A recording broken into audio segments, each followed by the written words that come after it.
Gloria al Señor. Y vamos a ir al libro de Jeremías, en el Antiguo Testamento. Vamos al capítulo 18 de Jeremías y vamos a leer los primeros 6 versículos de este capítulo. Jeremías 18, del 1 al 6, dice la palabra del Señor. Leemos en el nombre del Padre, del Hijo y del Espíritu Santo. Palabra de Jehová que vino a Jeremías diciendo: levántate y vete a casa del alfarero, y allí te haré oír mis palabras. Y descendí a casa del alfarero, y he aquí que él trabajaba sobre la rueda.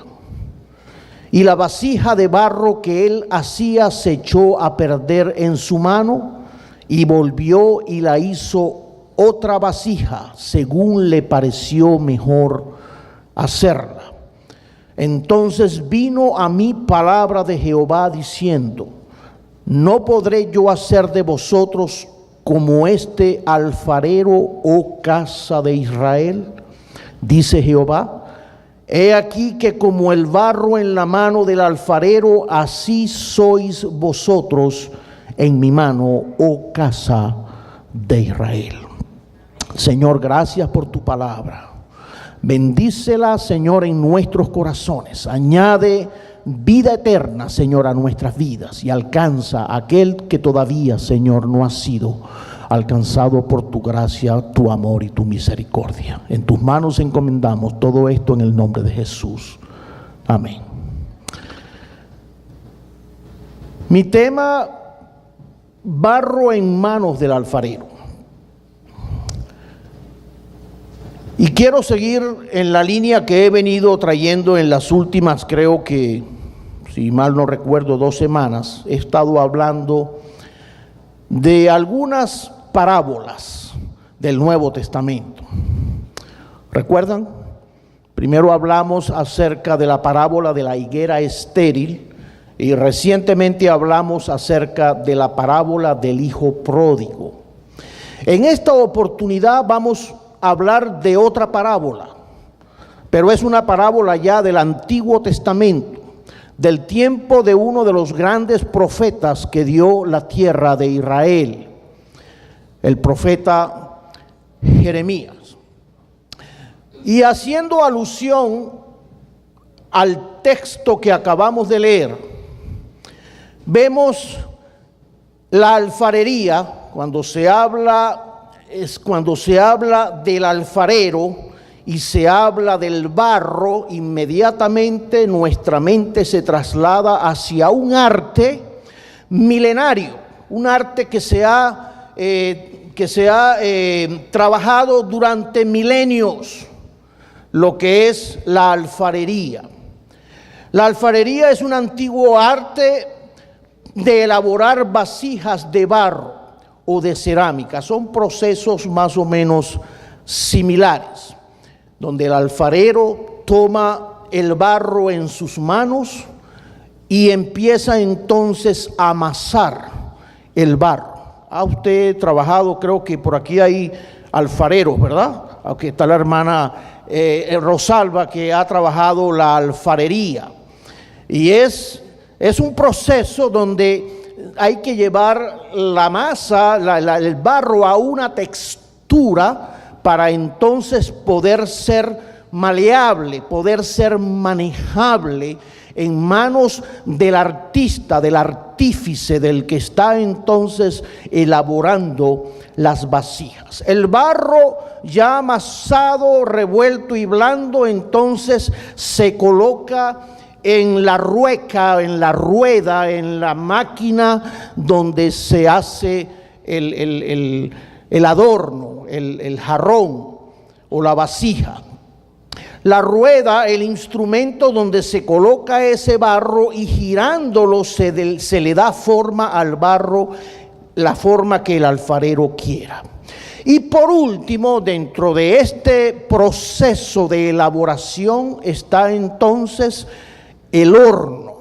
El horno es bien importante, el proceso del horno. Ya elaborada y seca la vasija, entonces se coloca en el horno para cocerla y por supuesto darle el toque final a lo que se está haciendo.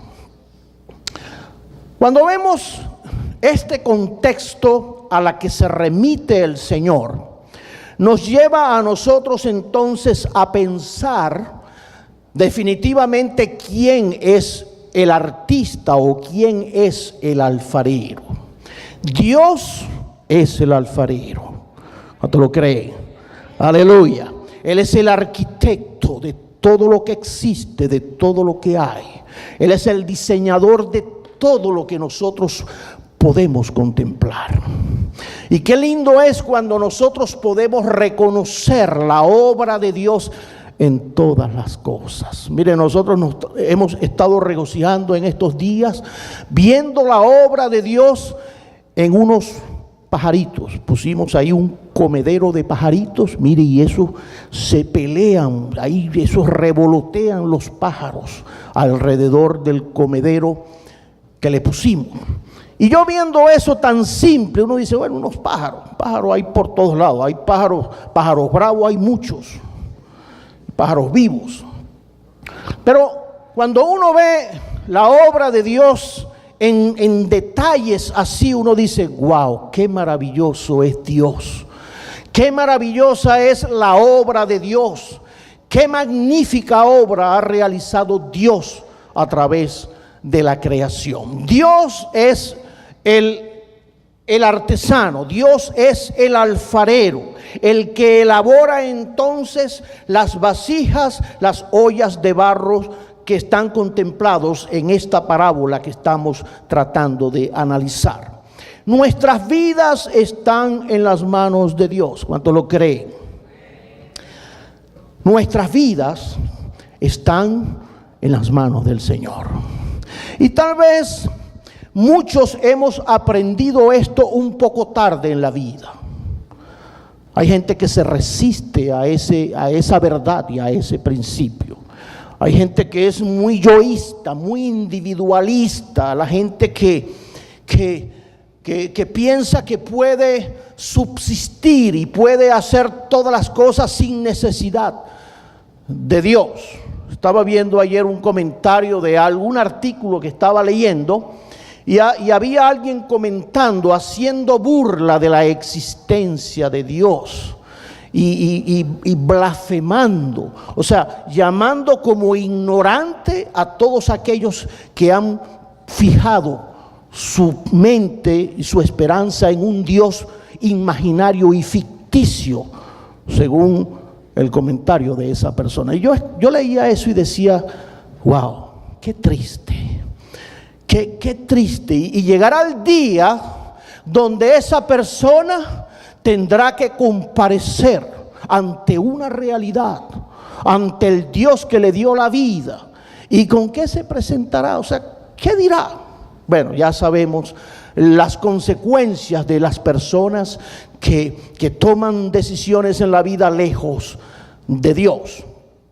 Pero qué lindo es cuando nosotros, por la misericordia y el amor de Dios, Dios permitió que hoy día nosotros podamos reconocer de que Dios es lo más importante que hay y que nuestras vidas están en las manos de ese artífice, de ese Dios que fue capaz de darnos la vida, que nos dio todo lo que somos, todo lo que tenemos.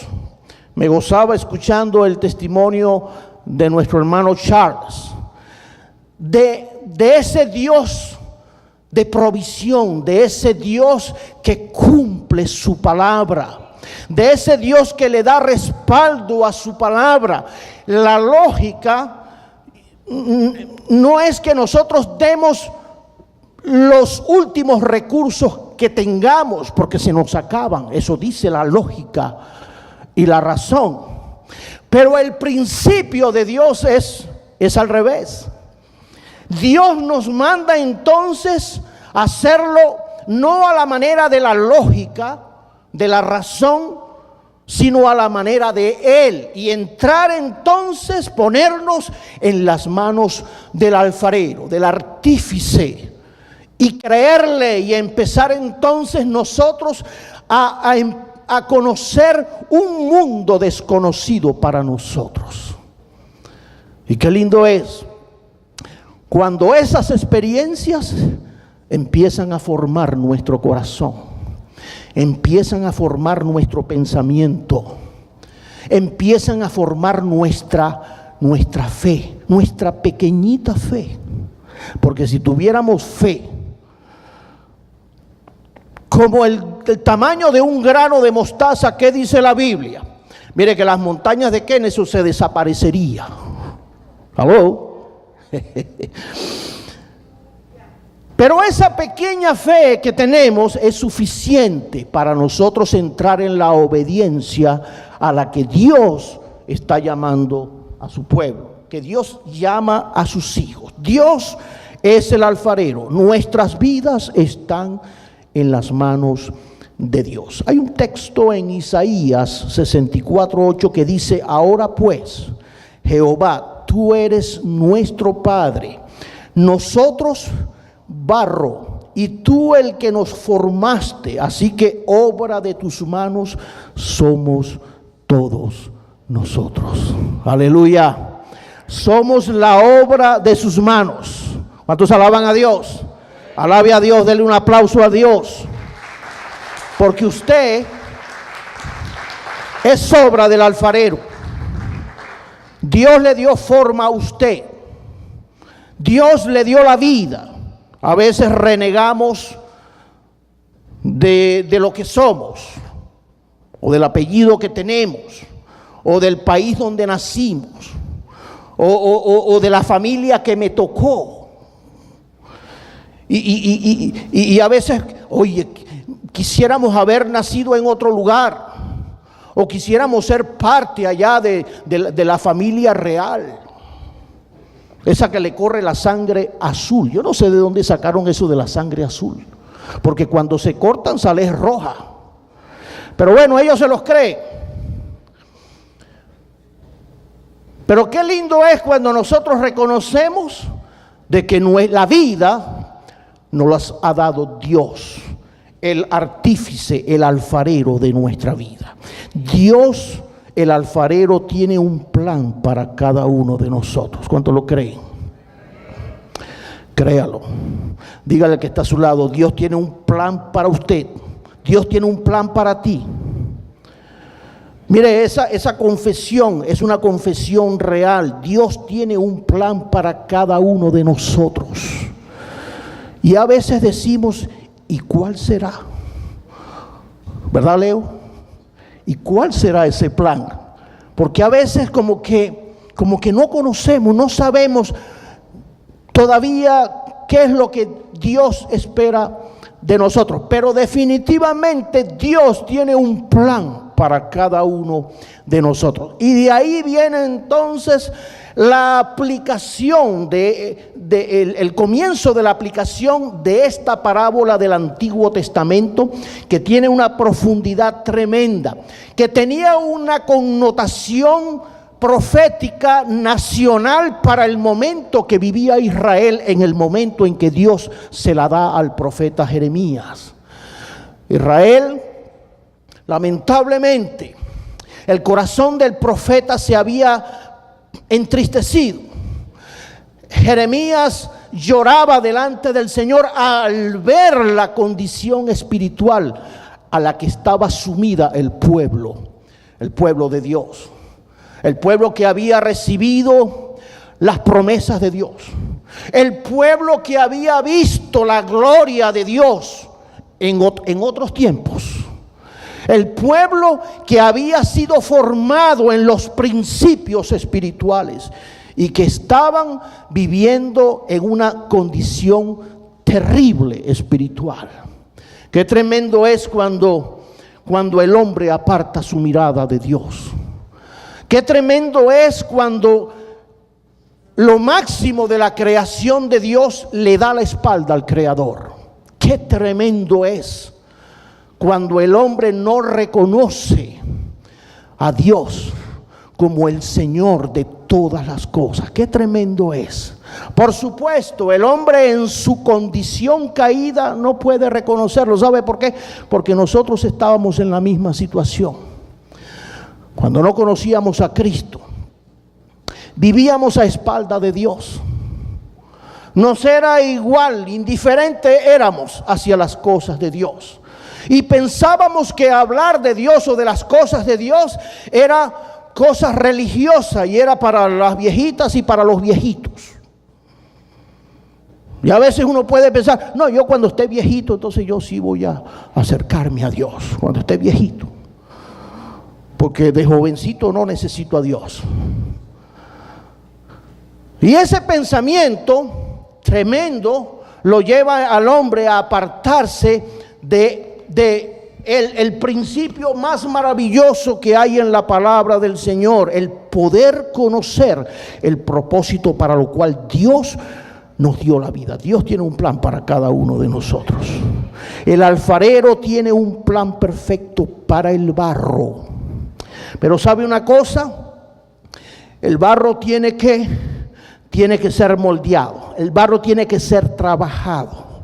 El barro tiene que ser entonces manipulado por el alfarero, por el artífice, para que pueda agarrar la textura, para que de ese barro pueda salir algo bueno, algo hermoso y algo positivo. Porque de otra manera no sirve. Y por eso los artesanos, cuando están manipulando el barro y empiezan a darle forma a lo que están elaborando, y de repente pareciera que ya está listo, pero ven que todavía empieza a resquebrajarse antes de hornear, lo que hacen, vuelven entonces a desbaratar la vasija y vuelven otra vez a amasar el barro y a echarle lo que tengan que echarle hasta que tenga la textura ideal para que de ahí pueda salir algo. Aleluya. El alfarero tiene un plan perfecto para el barro. Él ve en su mente el producto terminado. El artista, cuando está haciendo algo, él ya en su mente tiene la visión de lo que quiere lograr, de lo que quiere obtener. Y Dios está muy claro con lo que Él quiere obtener de cada uno de nosotros. Dios está claro. Por eso, en la claridad que Dios tiene, Dios elaboró un plan para alcanzarnos a nosotros, para transformarnos, para darnos vida y vida abundante. ¿Cuánto lo cree? Aleluya.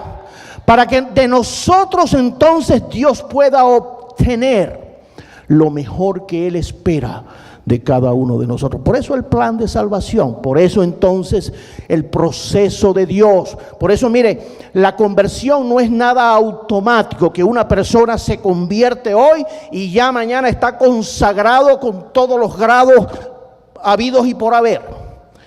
No, sino que es un proceso.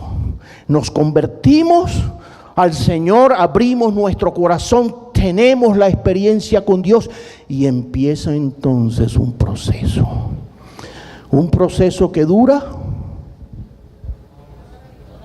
toda la vida. No duden en decirlo, toda la vida el proceso. Hay unos que aprenden más rápido que otros, definitivamente. Hay otros, mire, que hay que jalarlos, que hay que arrearlos, que hay que hacer maromas para poder entonces llevarlo a los propósitos de Dios. Y los que hemos lidiado con iglesias, la pastora que me acompaña aquí en esta tarde, y las personas que han trabajado, miren, no hay nada más difícil, y eso yo lo he dicho muchas veces, no hay nada más difícil que trabajar con personas. El que trabaja con cochinitos y con cerditos y con animalitos, mire, es feliz. Porque los animalitos llega un momento donde todos ahí se enfilan y todos, uno más que otro, alguna cabrita que empieza a brincar, pero esa se domina. Pero mire, trabajar con gente, ay, ay, ay, Dios mío. Yo no lo digo por ustedes, por si acaso, pero a ustedes se los digo, ¿no? Por supuesto. Pero qué lindo es cuando nosotros empezamos a entrar en la obediencia del Señor. Hay un texto en Efesios que dice: porque somos hechura suya, creados en Cristo Jesús para buenas obras, las cuales Dios preparó de antemano para que anduviésemos en ellas. Aleluya. Estando persuadido de esto, que el que comenzó en vosotros la buena obra la perfeccionará hasta el día de Jesucristo. ¿Cuántos alaban a Dios? Alabe a Dios, dele un aplauso al Señor por la obra que está haciendo en su vida. Y que sea un aplauso sincero y dígale: Señor, que este aplauso te lo dedico a ti, porque no voy a hacer más oposición a la obra que tú estás haciendo en mi vida. Aleluya. Sí, porque eso es muy fácil aplaudir. Es fácil aplaudir. Lo difícil es obedecer. Y ahí es donde está muchas veces el problema de nosotros, los creyentes. Ahí es donde muchas veces hay la resistencia. Y que cuando nosotros conocemos el método de Dios, conocemos lo que Dios está esperando y buscando, pero hasta ahí. Con el otro decimos: mira, este mensaje está bien bueno para fulanito. Qué lástima que no está aquí. Y si está aquí, entonces lo miramos así, le picamos el ojo, como diciendo: agarra. Pero este mensaje es para cada uno de nosotros. Es para cada uno de nosotros, desde el más pequeño hasta el más grande. ¿Por qué? Porque ese es el proceso de Dios. No hay nada nuevo en los procesos de Dios para con el hombre. No hay nada nuevo, aquí no hay nada que inventar. Ya Dios trazó todo y Dios lo único que está pidiendo es que nosotros entonces entremos en la obediencia a lo que su palabra dice y enseña. Y cualquiera puede decir: eso suena fácil, pero mire qué difícil. Es mejor hacer un cheque toda la semana. Con el cheque ya resuelvo el problema. Porque hay gente que trata de acallar la desobediencia y la conciencia haciendo el cheque. Mire, y ese cheque, como yo se lo he dicho muchas veces, ese cheque es como si fuera un cheque de goma, como una pelotica de ping-pong. Ese no llega ni al techo. Y muchas veces cuando un creyente actúa de esa manera, mire, es mejor que no dé nada, porque lo que está es desperdiciando su dinero. Porque Dios lo que está esperando es la obediencia. Eso es lo que Dios espera de nosotros en todos los órdenes de la vida de un cristiano, para poder entonces ser maleables, ser manejables en las manos de Dios. Y qué lindo es cuando un creyente se somete a Dios, cuando un creyente se rinde a Dios, cuando un creyente entrega todo a Dios. Por eso sabe las cosas que Dios hace, tal vez adelantándome un poco a la parábola, porque sé que el tiempo corre. A veces el alfarero tiene que agarrar el barro cuando está endurecido y tiene entonces que batir el barro, así como una pelota, y empieza a batirlo tratando de suavizarlo. Y a veces el barro entonces toca piso porque se le cae de la mesa. A veces tenemos que tocar piso. ¿Aló? A veces tenemos que tocar fondo para que nosotros podamos entonces reaccionar y entender los planes y los propósitos del Señor. Nosotros no podemos ver el producto terminado, pero Él nos promete que es un producto maravilloso, un futuro hermoso. Hay un propósito en cada una de nuestras vidas. El alfarero a menudo trabaja usando las manos de otros para ayudar a formarnos.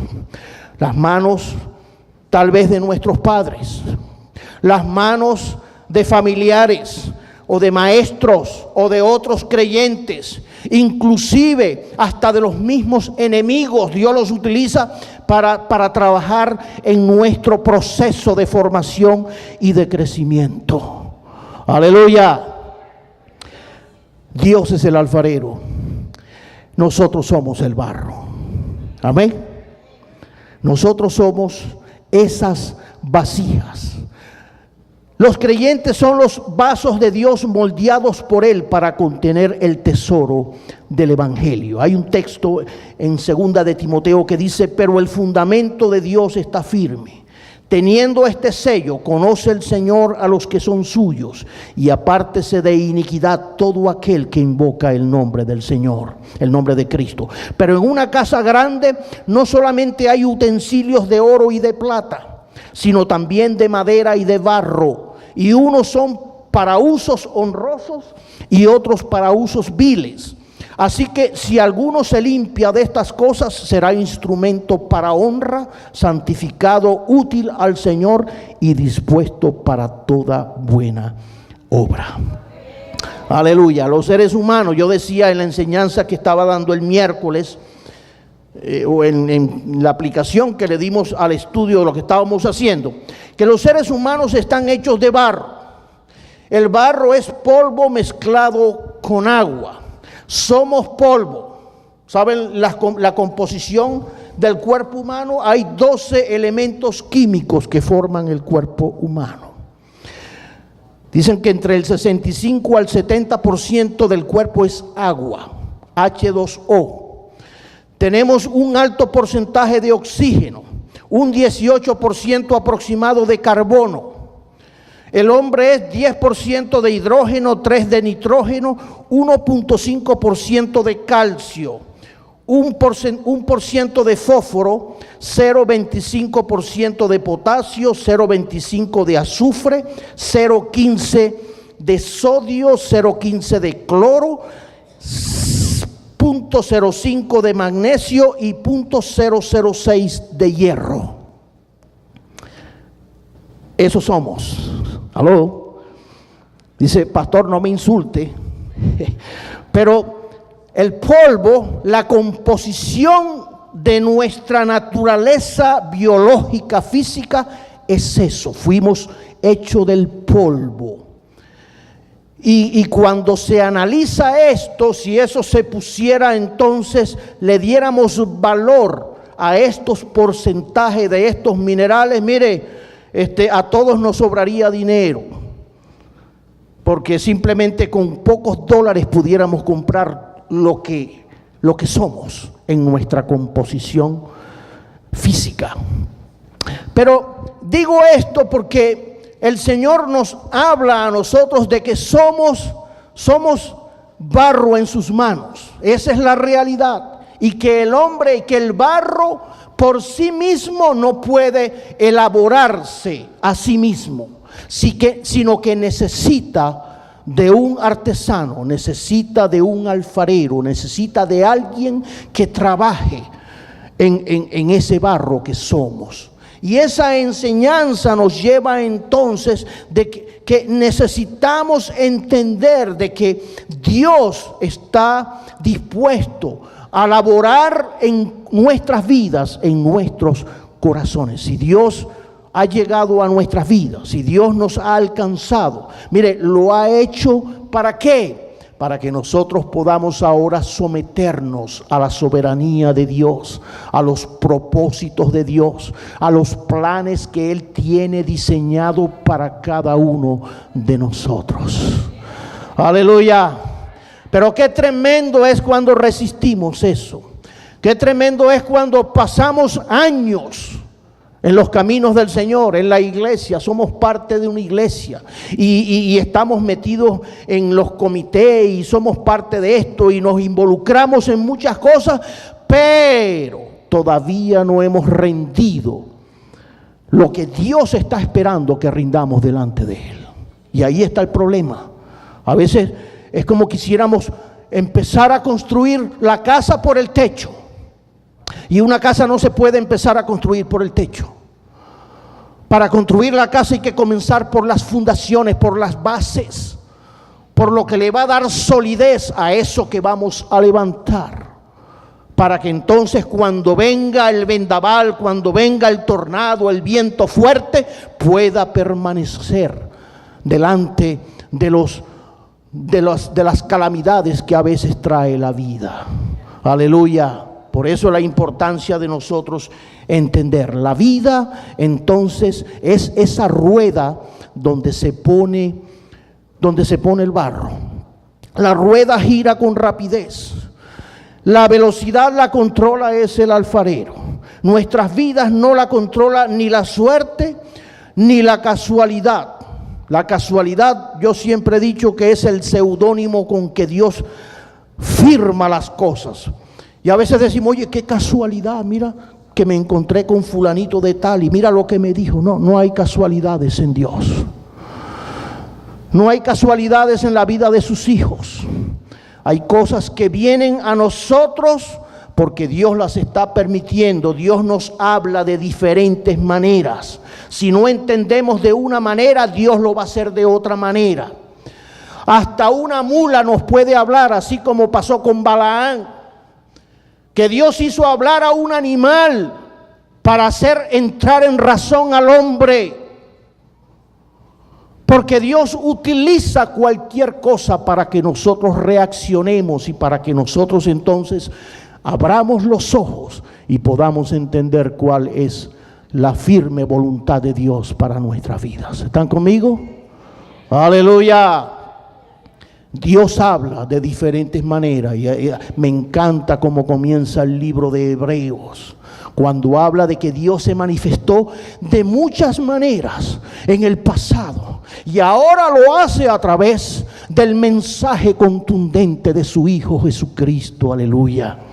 Para que nosotros entendamos, por eso Dios tomó forma de hombre, para que no hubiera duda, para que no hubiera ventaja, para que nosotros pudiéramos entender y para que Él pudiera identificarse con la terquedad del hombre, con la limitación del hombre, de nosotros los seres humanos. Y ese precio, eso que Él hizo, fue suficiente para que nosotros ahora vivamos en gratitud ante todo lo que Él hizo por nosotros. Tomó forma de hombre, se hizo barro, aleluya, y se puso en las manos del artífice, su padre, para ser moldeado y moldeado hasta el precio de la cruz, para que su vida entonces tuviera sentido para nosotros. Porque de otra manera, mire, como dice el canto, ¿qué sería de nosotros si el Señor no hubiera llegado a nuestra vida? ¿Qué sería de nosotros? ¿Dónde estuviéramos hoy si el Señor no hubiera efectuado el cambio en nuestros corazones? No queremos ni pensar qué sería de nosotros. Pero gracias al Señor, que por su gracia, por su amor y por su misericordia, Él nos rescató. Y aquí estamos delante de su presencia. Aleluya. Dios le saca ventaja a las circunstancias de la vida que nos van moldeando. Nos monta ahí en ese artefacto, en esa rueda, y ahí empieza. Y el artesano no pone el barro a un lado de la rueda. No. Porque ahí se va a deformar entonces el barro. ¿Sabe dónde la pone? En el centro de la rueda. Y ahí empieza entonces a trabajar, a darle forma.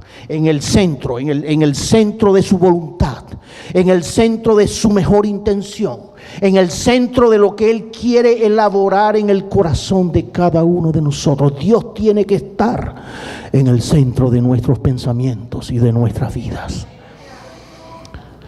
Porque de esa manera Dios va a obtener un producto útil de cada uno de nosotros, sus hijos. Usted le ha costado mucho a Cristo. Usted le ha costado mucho al Señor. Cada uno de nosotros le hemos costado mucho al Señor. Mira, el Señor tiene lidiando conmigo, no voy a decir 40 años, desde que nací, antes de nacer, ya Dios está lidiando con cada uno de nosotros. Pero desde el momento en que le conocemos, que nuestros sentidos espirituales son abiertos, entonces comienza una nueva etapa del proceso de Dios con este barro y empieza entonces a moldearlo, empieza a darle forma. Mire, a mí me han hecho masa varias veces, ¿oyó? En mis 40 años Dios ha tenido que desbaratar la vasija varias veces. Aleluya. Porque he salido un poco defectuoso. Allá en mi país decimos un poco choreto. Yo no sé si estoy diciendo una grosería en algún país, no sé, pero perdonen. Deforme. Y Dios ha tenido entonces que volver a amasarme y echarme otra vez agüita y darle ahí, agarrar y decir, ahora sí, ahora como que está mejor la cosa. Vamos a hacer el intento otra vez. Y gloria al Señor, porque mire, aquí estoy. Gloria a Dios. ¿Cuántos alaban a Dios? Aleluya. El Señor es bueno. Y yo no lo digo por lo físico, lo digo por lo que está aquí adentro, ¿verdad? Porque solamente Dios sabe y Dios conoce lo que hay en el corazón de cada uno de nosotros. Aleluya. Y el proceso que se necesita para llevarnos a ese punto de agradar a Dios, donde Dios se sienta agradado y complacido. ¿Estaremos nosotros complaciendo el deseo de Dios con la vida que vivimos? ¿O estaremos nosotros a punto otra vez de que Dios nos vuelva a amasar? Solamente usted sabe su condición espiritual. Solamente usted conoce las cosas que nos hemos labrado y que nos hemos formado en nuestra vida. La vida está representada en esa rueda donde dice la palabra que a los que aman a Dios, todas las cosas le ayudan a bien. Eso es un misterio, A los que conforme a su voluntad han sido llamados. Y esto es importante añadirlo siempre a ese texto, porque hay gente que piensa de que Dios se debe a nosotros, de que Dios me lo tiene que dar, como si nosotros tuviéramos esa licencia para ordenar y para mandar a Dios. Dios nos guarde a nosotros de pensar así. Dios en su amor y en su misericordia, toda la intención de Dios es lo mejor para nosotros. ¿Cuánto lo creen? Dios quiere lo mejor para usted y para mí. De eso sí no tengo ninguna duda, de que Dios quiere lo mejor. Pero hay cosas que Dios está esperando también de cada uno de nosotros. Y lo primero que espera es nuestro corazón. Y el corazón está ligado entonces a la obediencia. Porque de qué vale entregarle o decir que estoy entregando el corazón, pero soy un hijo desobediente. Ahí está la historia de Israel. Y por eso si nos vamos, mire, me está llegando ahorita esto antes ya de finalizar. Si nosotros en esta historia de las vasijas nos fuéramos, porque ahí está representada en esta parábola la gracia, el amor y la misericordia de Dios. Pero si vamos un capítulo después, creo que es el 19. En el 19 dice la señal de la vasija rota. En el texto 10, vamos a ver por aquí. Entonces quebrarás la vasija ante los ojos de los varones que van contigo. Y les dirás, así ha dicho Jehová de los ejércitos, así quebrantaré a este pueblo y a esta ciudad, como quien quiebra una vasija de barro que no se puede restaurar más. y en Tofet se enterrarán porque no habrá otro lugar para enterrar. El artífice que está empeñado en hacer una obra con sus manos, también no escatima en arrojar aquella que no funciona y que no sirve, que se resiste al proceso de Dios en sus manos. Y eso es tremendo para que nosotros meditemos en esta verdad. Aleluya, bendito sea el Señor para siempre. Recordemos, ya rápidamente estoy terminando. Sé que el tiempo nos agarró, tengo enseñanza como para 45 minutos más, pero voy a tratar de resumirlo.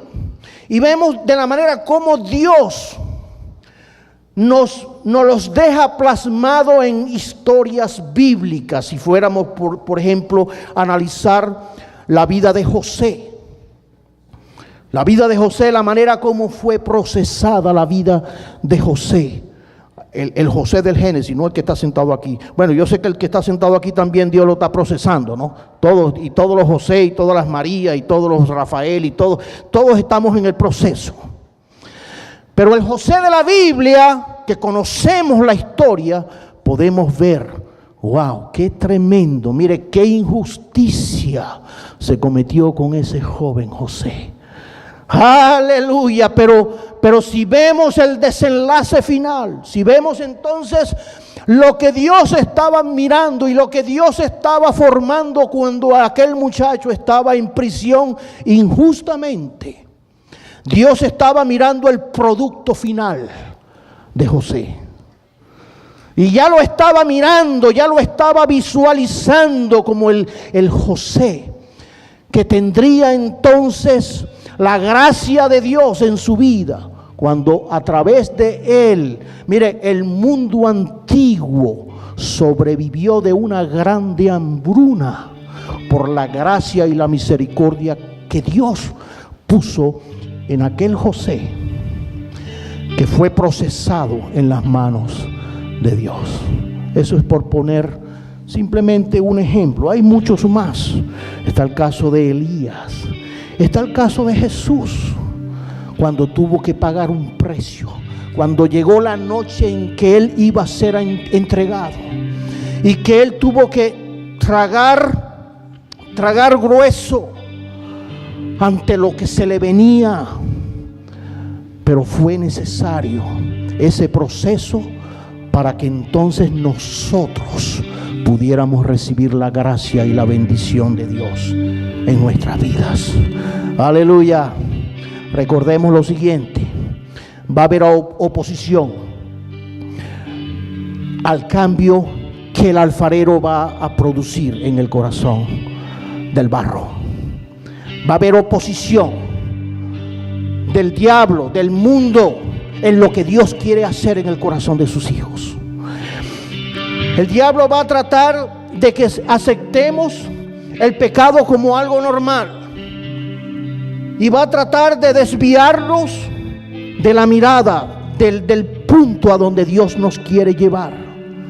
Llegará el momento en que encontraremos tal vez aburrida ya la vida espiritual, ya como que esto ya como que no me llena mucho, vamos a cambiar.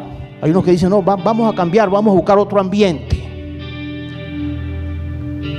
Usted se puede mover de iglesia, pero no se mueva de Dios, porque ahí es donde está el problema. Y muchas veces nos movemos de iglesia no en la dirección ni en la voluntad de Dios, sino simplemente en nuestros caprichos y en nuestra poca espiritualidad. Pero cuando nosotros tenemos nuestra mirada puesta en el Señor, mire, de aquí no me mueve nadie, de aquí no me saca nadie, y si me sacan por la puerta me meto por la ventana. Aleluya, porque yo sé en quién he creído y yo sé dónde Dios me ha puesto y yo sé lo que Dios está queriendo hacer conmigo y a través de mí y a través de todo lo que Dios nos ha puesto a hacer aquí en este lugar. Aleluya. Las pruebas son el horno. Después que el barro está hecho y ya está seco, hay que hornearlo, porque si no se hornea, se puede quebrar. Es frágil. Aunque esté duro, esté seco, es frágil. Necesita el horno. El horno es el que le va a dar el punto final a la obra del artífice. Y por eso el horno son esas pruebas a las que somos sometidos los hijos de Dios, los creyentes. Dios va a probar nuestra fidelidad a Él. Dios va a probar nuestra fe. Va a probar nuestra paciencia de una y otra manera. Va a probar nuestro carácter. Va a probar nuestro amor. Va a probar lo que hay en nuestro corazón. Dios lo va a probar. Y todo esto lo estoy resumiendo para decir de que vamos a pasar por muchas cosas, porque es necesario de que la obra que Dios comenzó sea concluida en cada uno de nosotros.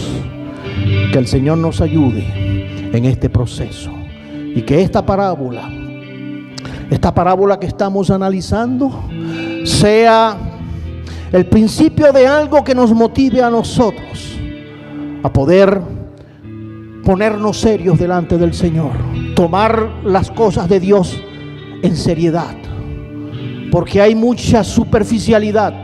Hoy día, mire, más que nunca estamos viviendo en una generación que es terrible. Estaba leyendo un artículo de un periódico cristiano de República Dominicana casualmente, que decía, que habla acerca de la inconsistencia espiritual que hay en la juventud cristiana hoy día. No hay consistencia, no hay profundidad, no hay palabra. Los jóvenes indiferentes a la palabra del Señor, no les interesa, les gusta más es lo divertido, lo entretenido, lo que nos pueda divertir, los programas que hay en las diferentes iglesias llenas de infinidad de programas, pero eso no hace verdaderos creyentes. Eso no lo hace. Eso entretiene a los creyentes, pero no los forma. Créalo que no los forma. Lo único que va a formar el corazón de un creyente, así sea joven, es Cristo. Y Dios lo va haciendo en su medida. Yo creí en Cristo siendo joven. Y Dios empezó a formarme en su justa medida. Me empezó a formar. Pero gracias a Dios que tuve buenos maestros, tuve una buena escuela, que me enseñaron basados en la palabra. Este es nuestro fundamento, la palabra. Mi distracción era la palabra. ¿Saben cuál era nuestra distracción? Las vigilias, los ayunos, la evangelización en las plazas, en las calles. Ese era nuestro entretenimiento en nuestra formación como creyentes. Pagamos un precio, nos tiraron las puertas muchísimas veces en la cara,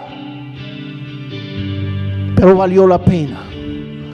¿Y saben por qué? Bueno, Dios estaba tratando con la gente que uno le hablaba, pero ahora yo entiendo que Dios estaba tratando era conmigo.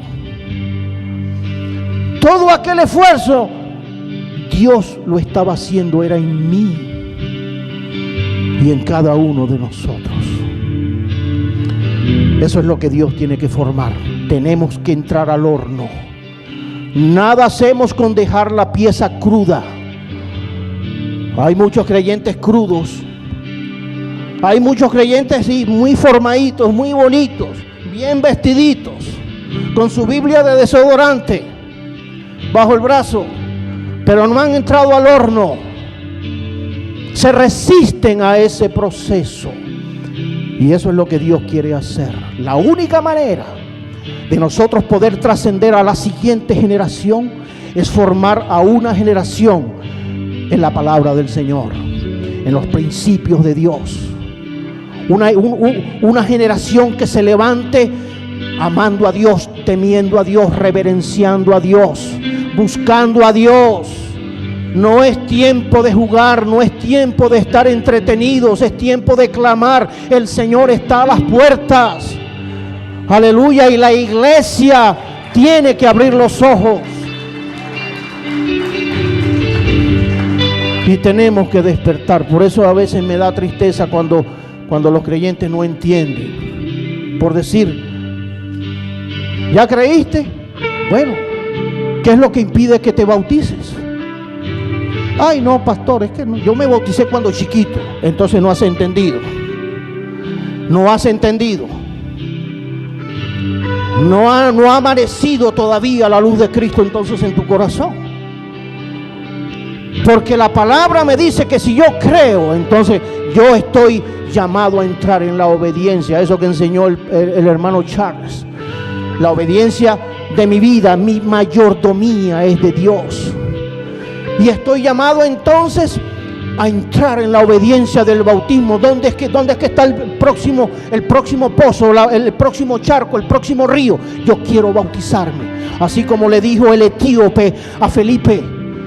¿Qué es lo que impide que yo sea y que yo baje a las aguas? No, nada. Entonces, párate ahí. Y mandó a parar el carruaje. Y dice la Biblia de que Felipe y el etíope descendieron al agua. Y ahí mismo, el mismo día que creyó, se bautizó. ¿Aló? La obediencia tiene que ser moldeada por Dios en nuestra vida. Dios tiene que moldear la obediencia. Porque si no moldea eso, mire, corremos peligro.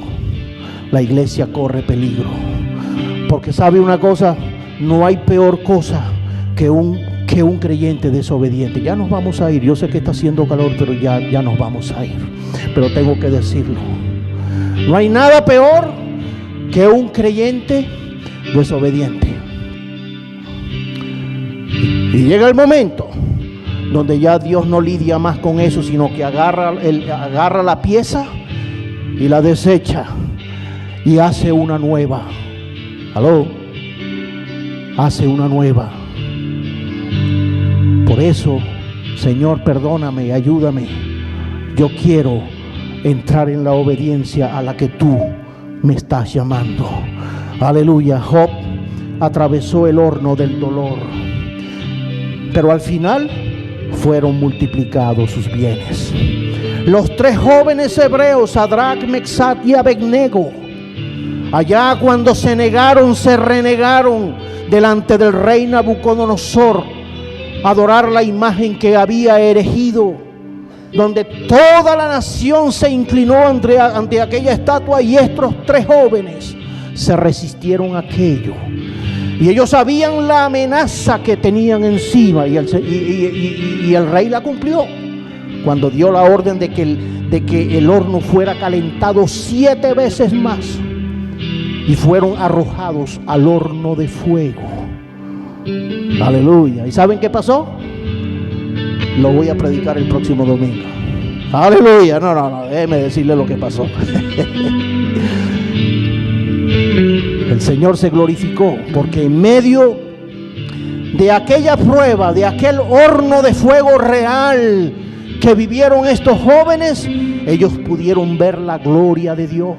Porque los que estaban afuera ahora no miraban 3 jóvenes, sino que ahora miraban 4. Alguien más se había metido y caminaba con ellos dentro del horno. Aleluya. Y ese cuarto es el Hijo de Dios, ese que nos cuida, que nos guarda, que nos protege, que nos cuida, que nos bendice, y que tiene todo el mejor deseo y la mejor intención para cada uno de nosotros. El Señor nos ayude y nos bendiga a comprender esta preciosa enseñanza y esta preciosa parábola del Antiguo Testamento. Vamos a estar de pie en esta tarde y vamos a orar. Vamos a pedirle al Señor que Él nos dé el discernimiento que necesitamos.